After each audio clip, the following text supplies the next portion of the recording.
Nuwun para pamirsa pandhemen waosan cariyos basa Jawi ingkang wonten tlatah pundi kemawon.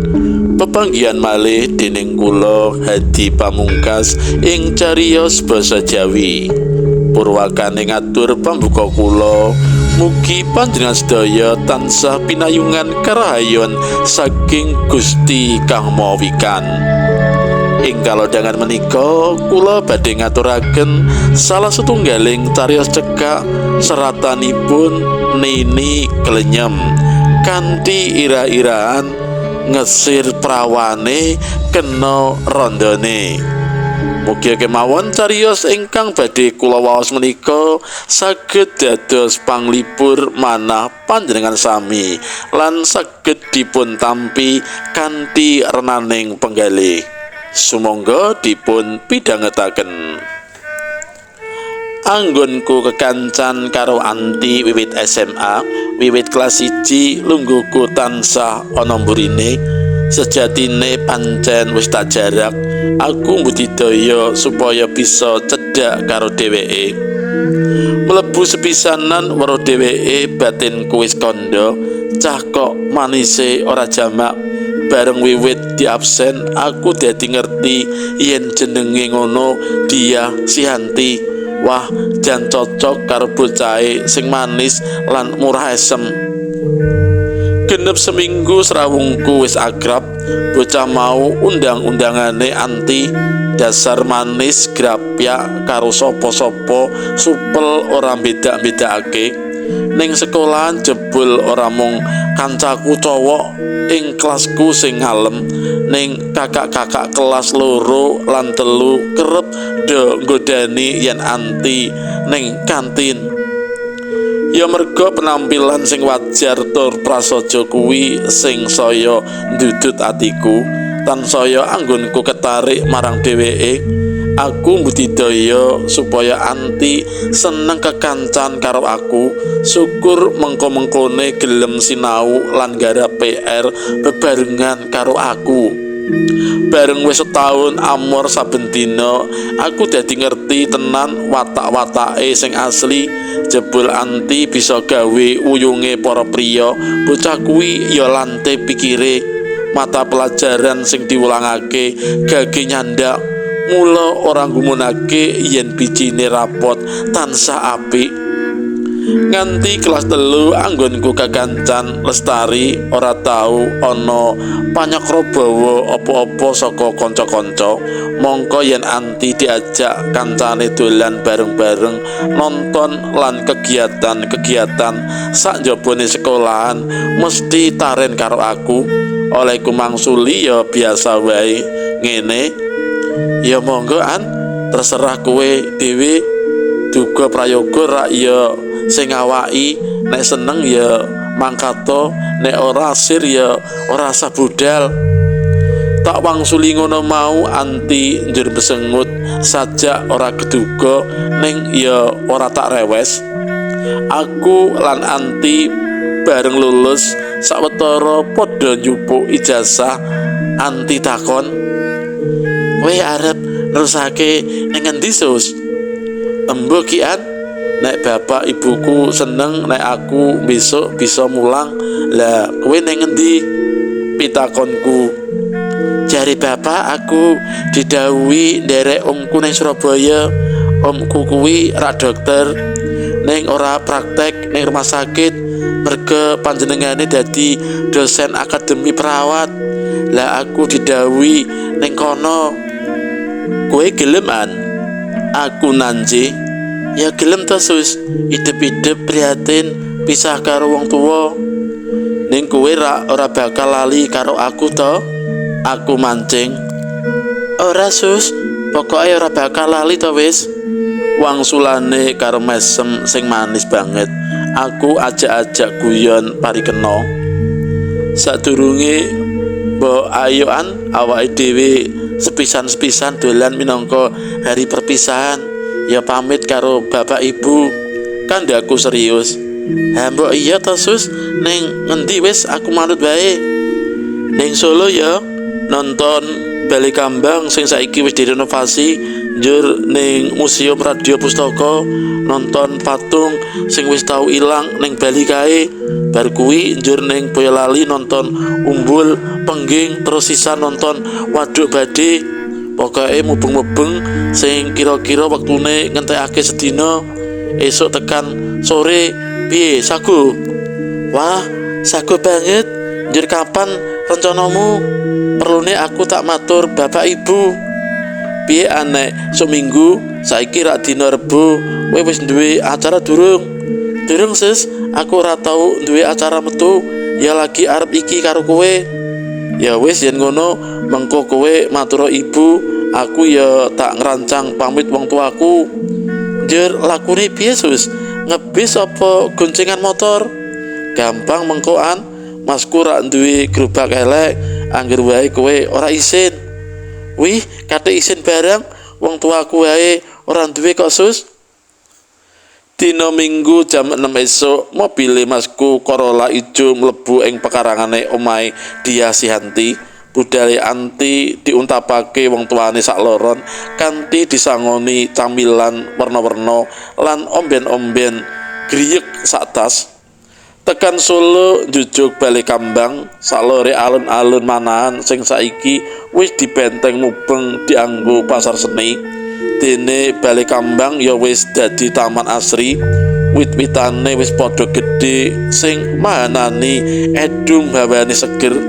Ing tengah-tengah Blumbang saiki diwenehi reca Petha Putri menganggem busana kejawen. Critane wong-wong kono jare kuwi petane R.A. Partini putri pambayune Sri Sunan Pakubuwana IV. Aku lan Anti mubeng-mubeng nganti tutuk nyambi ngemil lan ngombe. Metu saka Balekambang njur ning gedhong Museum Radio Pustaka nonton reca pitu sing diemben ilang saiki wis bali. Mongko kabari reca-reca mau wis tekan Eropa. Wah, hebat tenan kok wong-wong sing kejibah goleki kuwi kathik ya triti tenan. Nyatane barange ketemu kabeh. Gandeng wektune isih awan, Anti ngajak nerusake dolan ning Waduk Badhe tlatah Boyolali. Batinku, ha mbok ya ngajak ning lakaning naga to, umpama kuwi ana, mestine tak turuti angger wae aku bisa cedhakan terus karo Anti kegantilaning atiku. Senajan tresnaku durung tak lairake. Eman ing jroning perjalanan ning Waduk Badhe dadak udan ning tiwas kebeneran merga lungguhe Anti njur mepet aku terus. Wah, mbok udane aja terang ya ben Anti ngene terus, ngono batinku. Lakune mobil tak jarak rindik, wis pokoke apa karepe Anti tak turuti terus. Tenan tekan Waduk Badhe wis jam 4, udane isih riwis-riwis. Ewan dene Anti ngajak mudhun ya tak turuti. Dasar payung barang ning mobil ya wis cuma wis. Pengunjung ora ana warung siji sing jerone ana wong jajan, ning sajake ya mung ngiyup.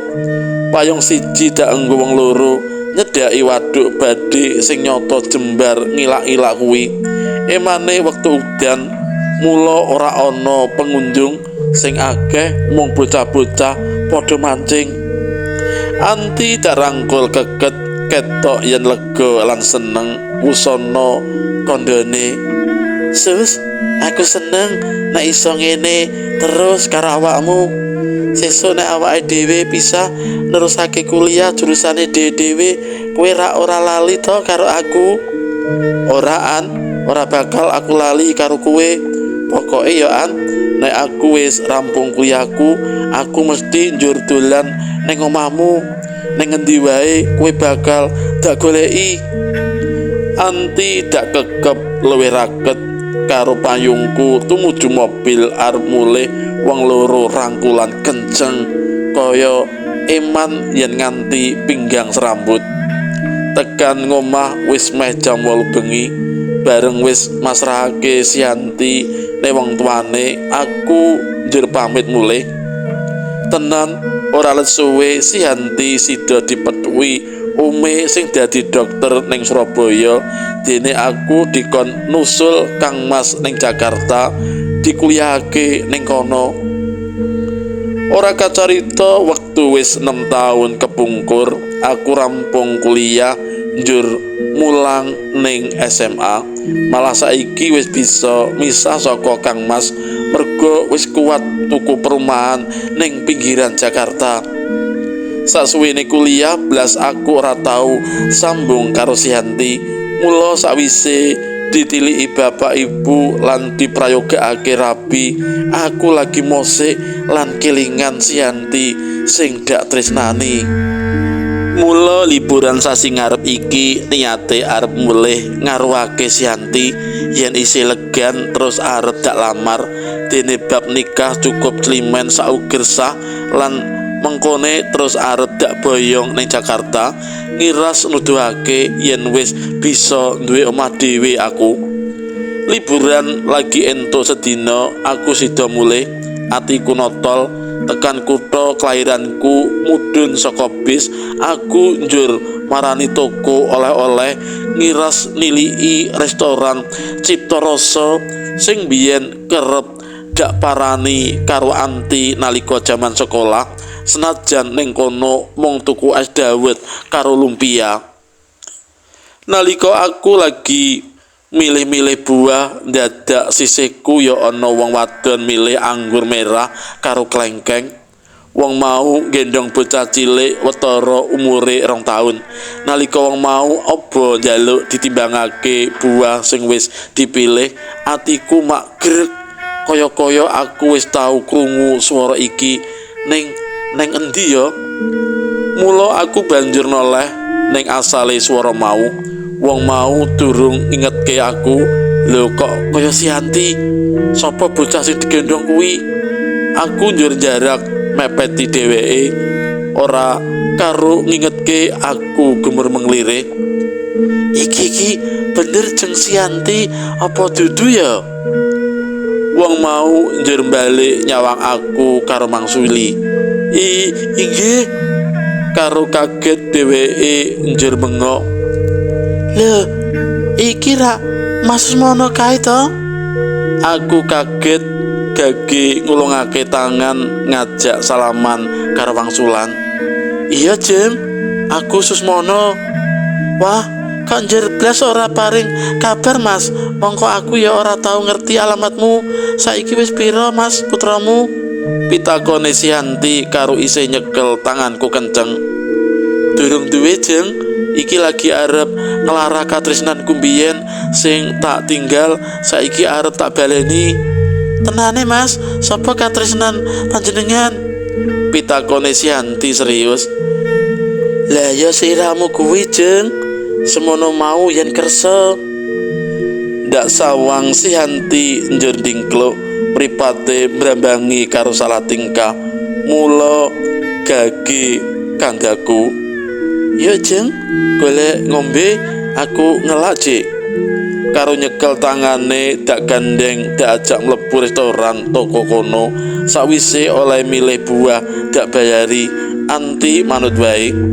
Bareng wis lungguh lan mangku bocah sing mau digendong, aku banjur takon, "Lah iki putrane sapa, Jeng?" Nuli mangsuli, "Iki anakku, Mas."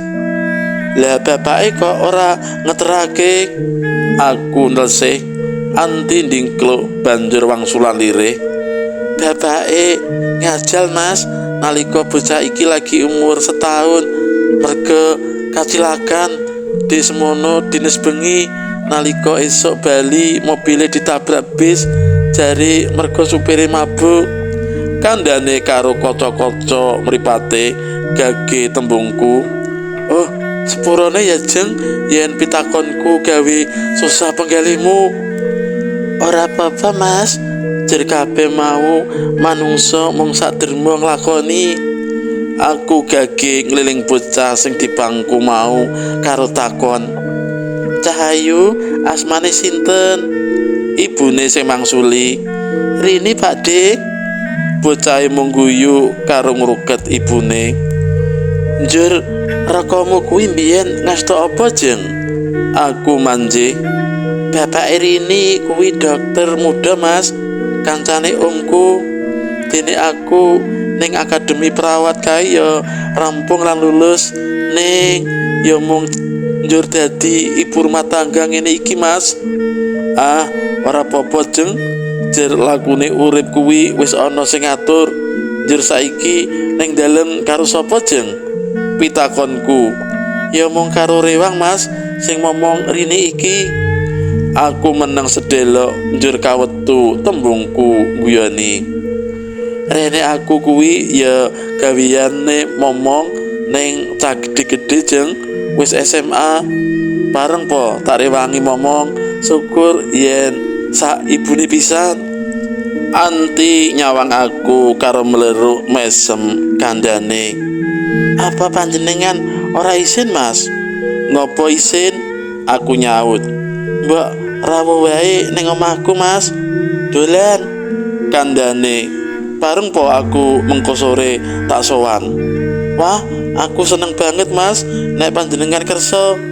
Kondo ngono banjur buka dompet menehi kartu nama. Ndak waca sak triraman. Dokter Ristadi Perum Pondok Molek. Wah, perum elit iki, ngono batinku. Sawise sawetara ngobrol Anti ngajak bali, dheweke gendong anake. Aku nggawakake buah blonjone tumuju parkiran. Waduh, jebule Anti nggawa mobil setir dhewe, mobile Honda Jazz. Kira-kira jam 7 bengi aku mara ning omahe, bareng weruh omahe, mobile, aku dadi krasa cilik menthik. Olehku arep pamer yen aku wis duwe omah ilang musna. Nampa tekaku Anti katon yen bunga banget. Nalika metuake aku njur digandeng mlebu, Rini tak atungi tangan arep tak bopong ya gelem. Atiku dadi ayem. Nalika mlebu omah aku nyawang isen-isene, atiku dadi kumun. Ning njur tak samudana bareng wis crita ngalor ngidul tutuk, aku ngandhakake woh sing rembug kaya dek mau awan ning restoran. Piye jeng panyuwunku ngrewangi momong putramu? Apa saka sikapku panjenengan ora tanggap to mas? Dadi siramu sago ndak ajak urip bebrayan. Anti mesem lan mantuk minangka wangsulan. Alon lungguhku ngalih jejeri. Dheweke ndak rangkul ora swala, ndak aras, dheweke pasrah lan katon bunga. Isih ndak rangkul tembungku sing kumlesik ing kupinge. Jeng, kanggo siramu aku ora bisa misungsungake apa-apa kaya rakamu dhisik. Aku mung bisa masrahake atiku sakwutuhe marang siramu. Krungu kandhaku kaya ngono kuwi, Anti genti ngrangkul aku kenceng karo kandha.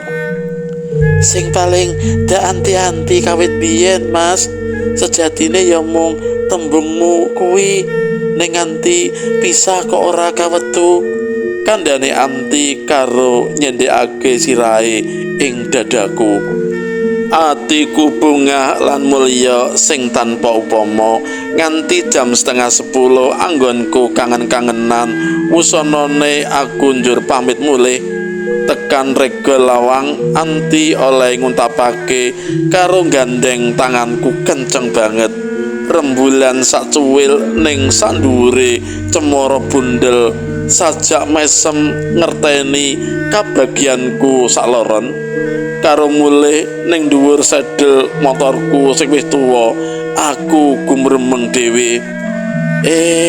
Ngarah prawane kok nemu rondane.